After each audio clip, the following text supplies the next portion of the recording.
ஃபிஷ்கேப் பிராண்ட்லேருந்து ஒரு மினியால் பார்த்துடலாமா? ஸோ இந்த ப்ராடக்ட் எல்லாமே என்னுடைய பர்சனல் யூஸ்க்காக நான் வெப்சைட்டில் ஆர்டர் பண்ணியிருந்தேன். ஸோ அது என்னன்றதை உங்கள் கூட குயிக்காக ஷேர் பண்ணலான்னு இருக்கேன். ஃபர்ஸ்ட் வந்து பார்த்திங்கன்னா இந்த ஹேர் க்ரோத் சீரம் கஃபுல் ஆஃப் மந்த்தாகவே நான் இதை யூஸ் பண்ணிகிட்ருக்கேன். எனக்கு லிட்ரலாக வந்து ஹேர் ஃபால் ஆகிறதுக்கு ரெடியூஸ் ஆகிருக்குன்றதை என்னாலே ஃபீல் பண்ண முடியுது. ஸோ அதுக்காக தான் இந்த ஹேர் க்ரோத் சீரம் ஒன்று ஆர்டர் பண்ணியிருந்தேன். நெக்ஸ்ட் வந்து பார்த்திங்கன்னா ஷாம்புமே நான் 1 இயர் ப்ளஸ்லேருந்து யூஸ் பண்ணிகிட்ருக்கேன். அது மட்டும் இல்லாமல் எனக்கு ரீசெண்ட் டேஸாக வந்து பயங்கரமாக ஹேர் ஃபால் ஆகிட்டு இருந்தப்போ கெமிக்கல் ஃப்ரீயான ஷாம்பு ஏதாவது இருக்குமான்னு தேடி பார்க்கும்போது தான் எனக்கு இந்த ஷாம்பு கிடச்சிது. ஸோ அப்பத்துலேருந்தே நான் இந்த ஷாம்பு யூஸ் பண்ணிகிட்ருக்கேன். இதுவுமே எனக்கு சூப்பராக. இது ரெண்டுமே அவங்களோட வெப்சைட்டில் தான் நான் ஆர்டர் பண்ணியிருந்தேன். அப்போ தான் வந்து நான் பை 2 get 2ன்ற ஆஃபரே பார்த்தேன்.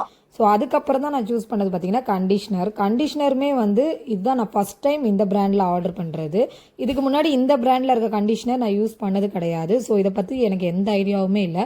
இப்போ இன்கேஸ் இது நல்லா ஒர்க் பண்ணுச்சு அப்படின்னா நான் கண்டிப்பாக ஃப்யூச்சரில் என் வீடியோவில் ஷேர் பண்ணுறேன். தென் சன்ஸ்க்ரீன் பாடி லோஷனுமே நான் ஃபஸ்ட் டைம் இந்த பிராண்டில் வாங்குகிறேன். ஸோ இதில் வந்து பார்த்திங்கன்னா SPF PA+++ இருக்குன்றதை மென்ஷன் பண்ணியிருந்தாங்க.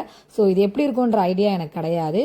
இதுவுமே நல்லா இருந்துச்சுன்னா கண்டிப்பாக என்னோட வீடியோவில் ஷேர் பண்ணுறேன். இது கூடவே பார்த்தீங்கன்னா இந்த சாம்பிள் பீஸ் சன்ஸ்க்ரீன் டியூப் ஒன்று கொடுத்துருந்தாங்க. ஸோ இது எல்லாத்தையுமே இவங்களோட வெப்சைட்டில் தான் நான் ஆர்டர் பண்ணியிருந்தேன். அண்ட் இது எதுவுமே ஒரு பெய்ட் ப்ரொமோஷன் கிடையாது. ஸோ இது எல்லாமே என்னோடய பர்சனல் யூஸ்க்காக நான் ஸ்பெண்ட் பண்ணி வாங்கினது தான். அண்ட் இது வந்து நல்லா ஒர்க் பண்ணுது. ஸோ இஃப் இன்கேஸ் யாருக்காவது யூஸ் ஆகுமேன்றதுக்காக மட்டும்தான் இந்த வீடியோ நான்